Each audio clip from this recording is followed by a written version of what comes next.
Hi, this is Manisha Singh. स्वागत करती हूँ आप सभी का आपके अपने यूट्यूब चैनल पर। फ्रेंड्स, आशा करती हूँ कि आप सब बहुत अच्छे होंगे और परीक्षा की तैयारी भी अच्छे से चल रही होगी आपकी। तो आई हूँ आप सभी के बीच एक और जॉब के अपडेट को लेके, जो कि डायरेक्ट निकल के आ रही है कोस्ट गार्ड की तरफ से असिस्टेंट कमांडेंट के लिए न्यू वैकेंसी 2024 के रिगार्डिंग। कोस्ट गार्ड यानी कि ये आपका इंडियन कोस्ट गार्ड के अंदर भर्ती रहने वाला है। पोस्ट की बात करें ना तो असिस्टेंट कमांडेंट की पोस्ट रहेगी, जिसमें जीडी यानी जनरल ड्यूटी, टेक्नीशियन का भी आपका जनरल ड्यूटी और टेक्निकल से भी भर्ती रहेगा। जो टेक्निकल है ना, उसमें आपका क्या है, इलेक्ट्रिकल और इलेक्ट्रॉनिक्स दोनों टाइप के आपके पोस्ट रहने वाले हैं। आगे हम बात करेंगे इस पोस्ट के ऊपर कंप्लीट डिटेल्स के ऊपर, लेकिन पहले ये जान लीजिए। देखिए, ये आपका ग्रुप बी का पोस्ट होता है, जिसके लिए ऑल इंडिया के मेल कैंडिडेट अप्लाई कर सकते हैं। तो आगे चर्चा करेंगे इसके ऊपर कि इसका सिलेक्शन प्रोसेस क्या है, एलिजिबिलिटी क्राइटेरिया क्या होगा, एग्जाम पैटर्न, सभी चीजें आपको बताऊंगी। लेकिन आगे बढ़ने से पहले आपको बता दूं कि अगर आप इससे रिलेटेड ऑफिशियल नोटिफिकेशन डाउनलोड करके आप एक बार खुद से पढ़ना चाहते हो, देखना चाहते हो सारी चीजें, जानकारी, तो वो आपको मिलेगी मेरे टेलीग्राम चैनल पे। वहीं पे मैं अप्लाई करने का लिंक भी प्रोवाइड कर दूंगी, तो आप जाके टेलीग्राम से अप्लाई कर सकते हो, नोटिफिकेशन रीड कर सकते हो। टेलीग्राम का लिंक डिस्क्रिप्शन बॉक्स में दिया हुआ है, तो जाइए जाकर वहां पर भी फॉलो कर लीजिए।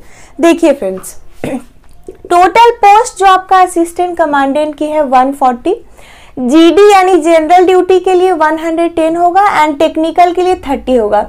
एज यू ऑल नो कि आपका जो टेक्निकल होता है उसमें हायर डिग्री चाहिए होता है, बीटेक वगैरह का आपके पास डिग्री होना चाहिए, तो उसके लिए ज्यादा हम लोग यहाँ पर फोकस नहीं करेंगे। जो जीडी यानी जनरल ड्यूटी है ना, उसके ऊपर हम लोग डिस्कस करने वाले। देखिए, जीडी के लिए जो आपका कैटेगरी वाइज सीट है, जनरल का 40 यानी 40 है, ओबीसी का 38 यानी कि 38 है, ईडब्ल्यूएस का 4 यानी 4, एससी कैंडिडेट के लिए 13 यानी 13, एसटी के लिए 15 यानी 15। ओवरऑल आपका जीडी का पोस्ट क्या है, 110 यानी 110। तो ये तो आपने देखा सीट्स का डिस्ट्रीब्यूशन। अब आगे हम लोग कुछ बेसिक सी डिटेल्स जान लेते हैं, जैसे कि अप्लाई डेट क्या रहने वाला है। देखिए, अप्लाई ऑलरेडी होना स्टार्ट हो चुका है ऑनलाइन। कब से? 5 दिसंबर से, यानी 5 दिसंबर से ऑनलाइन स्टार्ट है। लास्ट डेट टू अप्लाई आपका रहेगा 24 दिसंबर, मतलब 24 दिसंबर आखिरी डेट रहेगी इसको अप्लाई करने का। तो देखिए, अगर आप इंटरेस्टेड हो, एलिजिबल हो, तो जल्द से जल्द अप्लाई कर दो, आपके लिए बहुत अच्छा रहेगा।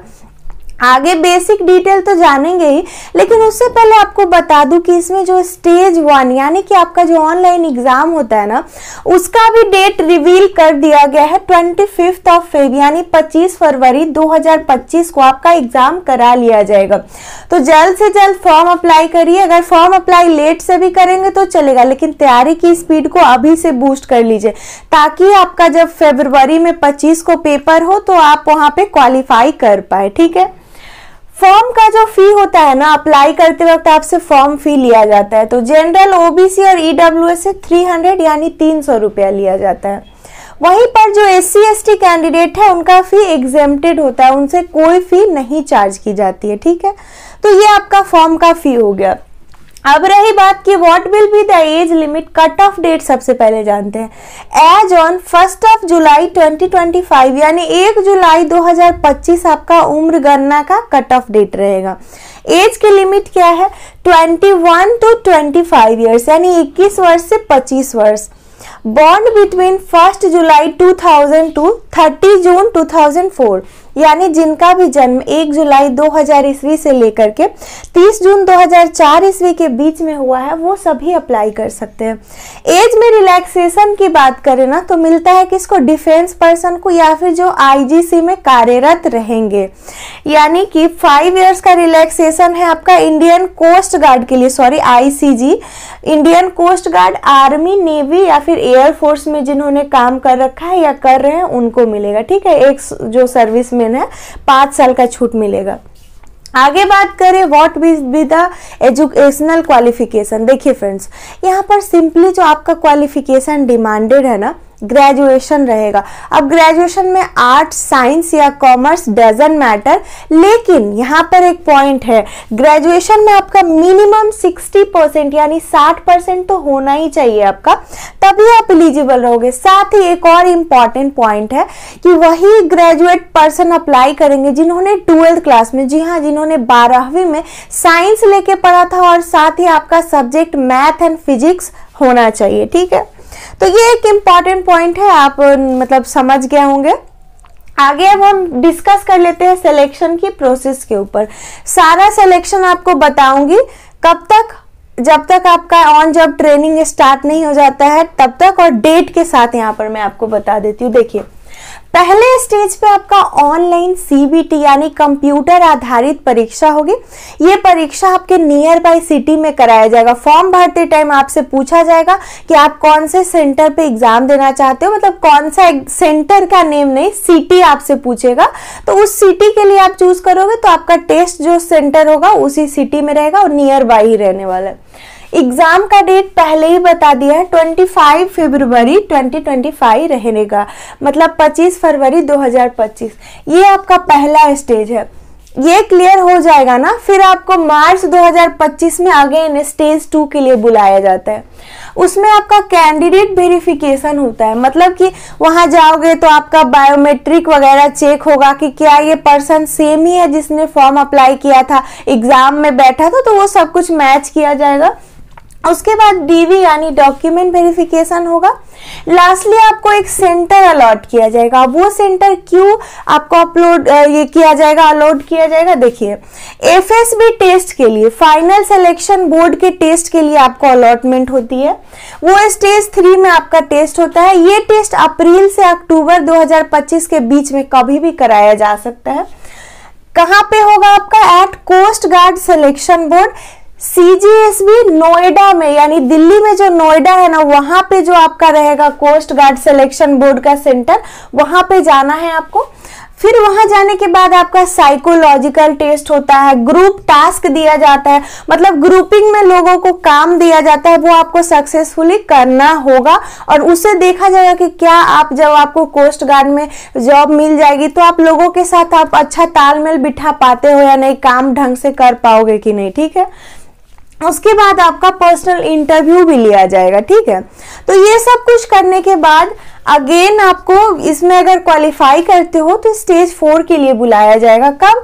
मई टू नवंबर 2025, मतलब मई से लेके नवंबर, ये स्टेज अप्रैल से अक्टूबर के बीच में जब ही कंप्लीट होगा, उसके बाद आपका लास्टली नवंबर तक तो स्टेज 4 करा ही लेना है, ठीक है। तो इसमें आपको मेडिकल के लिए बुलाया जाता है। जब इसमें पास हो जाओगे ना, तब स्टेज 5 की बारी है, और स्टेज 5 के लिए साफ साफ लिखा गया कि इन दिसंबर, यानी कि दिसंबर के लास्ट तक आपको बुलाया जाएगा। देखिए, इंड दिसंबर तो है, लेकिन एक डेट दिया गया है कि अगर मान लीजिए कि 27 दिसंबर टाइमिंग दी गई है कि उस 27 दिसंबर को बच्चों को ऑन जॉब ट्रेनिंग के लिए बुला लेना है। बाय चांस अगर लेट होता है तो हार्डली 31 दिसंबर तक तो आपकी वहां पे ज्वाइनिंग हो ही जाएगी। किसके लिए? ट्रेनिंग के लिए, ठीक है। ऑन जॉब ट्रेनिंग आपकी कहाँ पे होगी? INA इंडियन नेवल अकेडमी इजहीमाला, जो कि केरल में सिचुएटेड है, वहां पर आपका ऑन जॉब ट्रेनिंग चलेगी। ट्रेनिंग के ड्यूरेशन में ही आपको बहुत अच्छी सैलरी दी जाती है, एकदम हाई प्रोफाइल जॉब है। वो मैं आपको आगे बताने वाली हूँ कि सैलरी क्या मिलेगी। लेकिन उससे पहले जो हमने स्टेज 1 में देखा कि ऑनलाइन एग्जाम होता है, तो उसका पैटर्न आपको एक्सप्लेन कर देती हूँ। देखिए, ऑनलाइन तो होगा ही, क्योंकि आप जाओगे, कंप्यूटर बेस्ड एग्जाम होगा। 100 क्वेश्चंस आपसे पूछे जाएंगे फॉर 400 मार्क्स। पर क्वेश्चन 1 मार्क दिया जाएगा। टाइम 2 आवर्स यानी 2 घंटे का होगा। And there will be negative marking of 1 mark, 1 नंबर का निगेटिव मार्किंग रहेगा। तो सोच समझ के ही आंसर को टिक करिएगा। सब्जेक्ट वाइज बता दूं कि इंग्लिश लैंग्वेज से 25 क्वेश्चन होंगे फॉर 100 मार्क्स। जनरल नॉलेज के 25 question for 100 marks. Reasoning and numerical ability को कंबाइन करके 25 question for 100 marks. Lastly science यानी विज्ञान और मैथ्स यानी गणित को कंबाइन करके 25 क्वेश्चन फॉर 100 मार्क्स होंगे। तो ये है आपका एग्जाम का पैटर्न। सिर्फ एग्जाम में क्वालिफाई करना ही काफी नहीं है, आपने देखा बाकी सारे स्टेज के लिए भी आपको अभी से ही तैयारी करना है। फिजिकल की अगर बात करें ना तो सिंपली आपका जो हाइट है ना 157 सेंटीमीटर यानी 157 सेंटीमीटर होना चाहिए कम से कम। आगे जो भी हाइट वाइट है वो ज्यादा इशू नहीं करता है। 5 सेंटीमीटर आपका चेस्ट में एक्सपेंशन होना चाहिए और बाकी उतना कुछ इसमें है नहीं मेडिकल वगैरह के लिए। वैसे अगर एक बार आप नोटिफिकेशन पढ़ लेंगे तो आपके लिए ज्यादा बेहतर होगा, ठीक है। चलिए अभी हमने सारी इससे रिलेटेड बेसिक जानकारी तो समझ ली, इंपॉर्टेंट चीज क्या एग्जाम पैटर्न वो भी समझ ली। अब सिलेक्शन की प्रोसेस तो आपने एंड तक देखा। अब सिलेक्शन के बाद सैलरी क्या मिलती है, मैंने पहले बताया कि हाई प्रोफाइल जॉब होती है, सैलरी बहुत अच्छा मिलता है और इसमें जो है आपका जो प्रमोशन होता है ना बहुत तेजी से होता है और बहुत ऊंचे पोस्ट तक जाता है। तो पहले तो जब आप ज्वाइनिंग करते हो असिस्टेंट कमांडेंट की पोस्ट के लिए तो आपको 56,100 रुपीज दी जाती है, यानी 56,100 रुपए से शुरुआत होती है। इसके साथ आपको बहुत सारे पर्क्स वगैरह भी देखने को मिलती है, छुट्टी का, आपका इंश्योरेंस वगैरह का होता है, वो सारी चीजें नोटिफिकेशन में आप एक बार उसको जरूर पढ़ना, ठीक है। अब जब आपका प्रमोशन हो जाता है, हाईएस्ट पोस्ट पे आप पहुंच जाते हो, तब आपको सैलरी 2,25,000 आपको दिया जाता है। यहाँ पर देख सकते हो 2,25,000 रुपीज आपको आफ्टर प्रमोशन प्रोवाइड की जाती है पर मंथ की।